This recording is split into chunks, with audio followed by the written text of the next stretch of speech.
Genesis chapter 42. When Jacob learned that there was grain in Egypt, he said to his sons, "Why do you just keep looking at each other?" He continued, "I have heard that there is grain in Egypt. Go down there and buy some for us, so that we may live and not die." Then 10 of Joseph's brothers went down to buy grain from Egypt. But Jacob did not send Benjamin, Joseph's brother, with the others, because he was afraid that harm might come to him. So Israel's sons were among those who went to buy grain, for there was famine in the land of Canaan also. Now Joseph was the governor of the land, the person who sold grain to all its people. So when Joseph's brothers arrived, they bowed down to him with their faces to the ground. As soon as Joseph saw his brothers, he recognized them. He pretended to be a stranger and spoke harshly to them. "Where do you come from?" he asked. "From the land of Canaan," they replied. "To buy food." Although Joseph recognized his brothers, they did not recognize him. Then he remembered his dreams about them and said to them, "You are spies. You have come to see where our land is unprotected." "No, my lord," they answered. "Your servants have come to buy food. We are all the sons of one man. Your servants are honest men, not spies." "No," he said to them. "You have come to see where our land is unprotected." But they replied, "Your servants were 12 brothers, the sons of one man, who lives in the land of Canaan. The youngest is now with our father, and one is no more." Joseph said to them, "It is just as I told you, you are spies. And this is how you will be tested, as surely as Pharaoh lives. You will not leave this place unless your youngest brother comes here. Send one of your number to get your brother. The rest of you will be kept in prison, so that your words may be tested to see if you are telling the truth. If you are not, then as surely as Pharaoh lives, you are spies." And he put them all in custody for 3 days. On the 3rd day, Joseph said to them, "Do this and you will live, for I fear God if you are honest men. Let one of your brothers stay here in prison, while the rest of you go and take grain back for your starving households.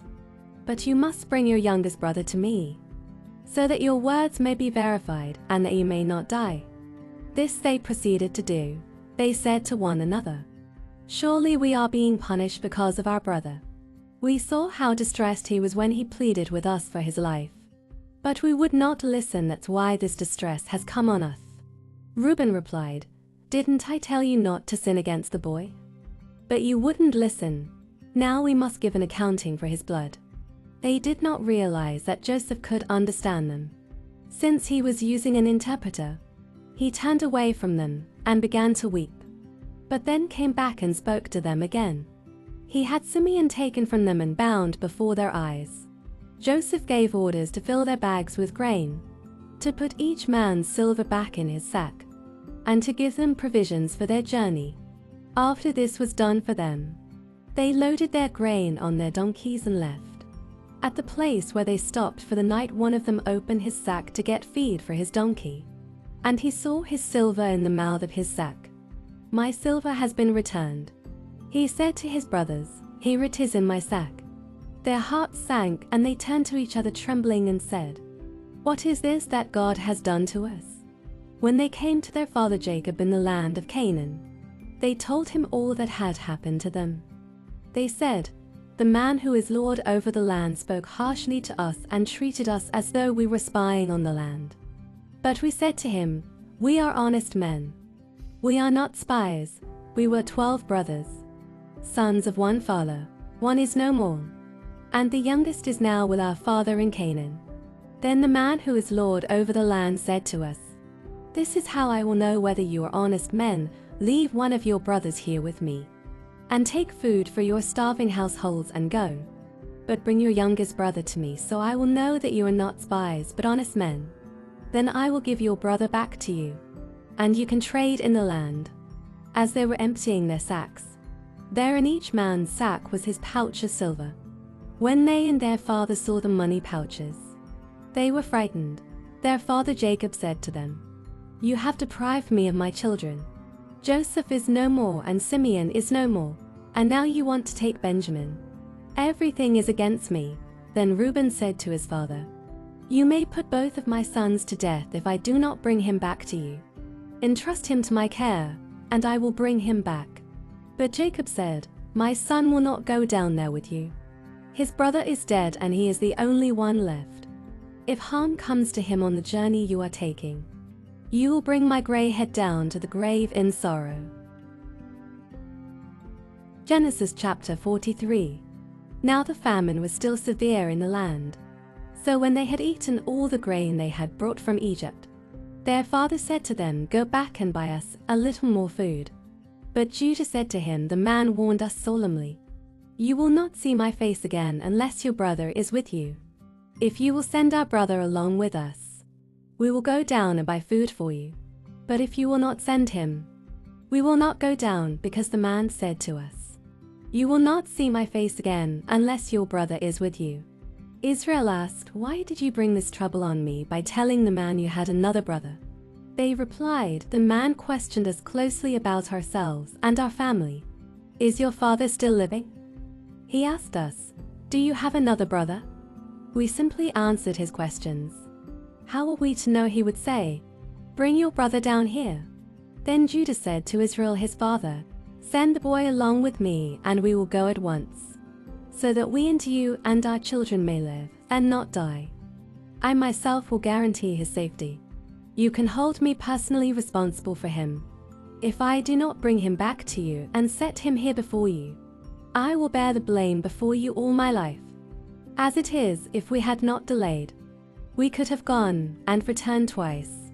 Then their father Israel said to them, "If it must be, then do this: put some of the best products of the land in your bags, and take them down to the man as a gift: a little balm and a little honey, some spices and myrrh, some pistachio nuts and almonds. Take double the amount of silver with you, for you must return the silver that was put back into the mouths of your sacks. Perhaps it was a mistake. Take your brother also and go back to the man at once. And may God Almighty grant you mercy before the man, so that he will let your other brother and Benjamin come back with you. As for me, if I am bereaved, I am bereaved." So the men took the gifts and double the amount of silver, and Benjamin also. They hurried down to Egypt and presented themselves to Joseph. When Joseph saw Benjamin with them, he said to the steward of his house, "Take these men to my house, slaughter an animal, and prepare a meal. They are to eat with me at noon." The man did as Joseph told him and took the men to Joseph's house. Now the men were frightened, and when they were taken to his house, they thought, "We were brought here because of the silver that was put back into our sacks the first time. He wants to attack us and overpower us and seize us as slaves and take our donkeys."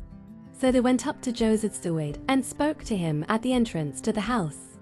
"We beg your pardon, our lord," they said.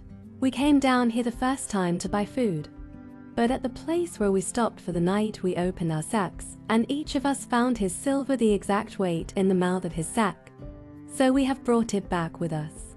We have also brought additional silver with us to buy food. We don't know who put our silver in our sacks." "It's all right," he said. "Don't be afraid. Your God, the God of your father, has given you treasure in your sacks. I received your silver." Then he brought Simeon out to them. The steward took the men into Joseph's house, gave them water to wash their feet, and provided fodder for their donkeys. They prepared their gifts for Joseph's arrival at noon, because they had heard that they were to eat there. When Joseph came home, they presented to him the gifts they had brought into the house, and they bowed down before him to the ground. He asked them how they were, and then he said, "How is your aged father you told me about? Is he still living?" They replied, "Your servant our father is still alive and well." And they bowed down, prostrating themselves before him. As he looked about and saw his brother Benjamin, his own mother's son, he asked, "Is this your youngest brother, the one you told me about?" And he said, "God be gracious to you, my son." Deeply moved at the sight of his brother, Joseph hurried out and looked for a place to weep. He went into his private room and wept there. After he had washed his face, he came out and, controlling himself, said, "Serve the food." They served him by himself, the brothers by themselves, and the Egyptians who ate with him by themselves, because Egyptians could not eat with Hebrews, for that is detestable to Egyptians. The men had been seated before him in the order of their ages, from the firstborn to the youngest, and they looked at each other in astonishment. When portions were served to them from Joseph's table, Benjamin's portion was 5 times as much as anyone else's. So they feasted and drank freely with him. Matthew chapter 13, verse 33 to 58. He told them still another parable. The kingdom of heaven is like yeast that a woman took and mixed into about 60 pounds of flour until it worked all through the dough. Jesus spoke all these things to the crowd in parables. He did not say anything to them without using a parable. So was fulfilled what was spoken through the prophet, I will open my mouth in parables. I will utter things hidden since the creation of the world. Then he left the crowd and went into the house. His disciples came to him and said, Explain to us the parable of the weeds in the field. He answered, The one who sowed the good seed is the Son of Man. The field is the world, and the good seed stands for the people of the kingdom. The weeds are the people of the evil one, and the enemy who sows them is the devil. The harvest is the end of the age, and the harvesters are angels. As the weeds are pulled up and burned in the fire, so it will be at the end of the age. The Son of Man will send out his angels, and they weed out of his kingdom everything that causes sin, and all who do evil. They will throw them into the blazing furnace, where there will be weeping and gnashing of teeth. Then the righteous will shine like the sun in the kingdom of their Father. Whoever has ears, let them hear. The kingdom of heaven is like treasure hidden in a field. When a man found it, he hid it again, and then in his joy went and sold all he had and bought that field. Again, the kingdom of heaven is like a merchant looking for fine pearls. When he found one of great value, he went away and sold everything he had and bought it. Once again, the kingdom of heaven is like a net that was let down into the lake and caught all kinds of fish. When it was full, the fishermen pulled it up on the shore. Then they sat down and collected the good fish in baskets, but threw the bad away. This is how it will be at the end of the age. The angels will come and separate the wicked from the righteous and throw them into the blazing furnace, where there will be weeping and gnashing of teeth. Have you understood all these things? Jesus asked. Yes, they replied. He said to them, Therefore every teacher of the law who has become a disciple in the kingdom of heaven is like the owner of a house who brings out of his storeroom new treasures as well as old. When Jesus had finished these parables, he moved on from there, coming to his hometown. He began teaching the people in their synagogue, and they were amazed. Where did this man get this wisdom and these miraculous powers? They asked, Isn't this the carpenter's son? Isn't his mother's name Mary?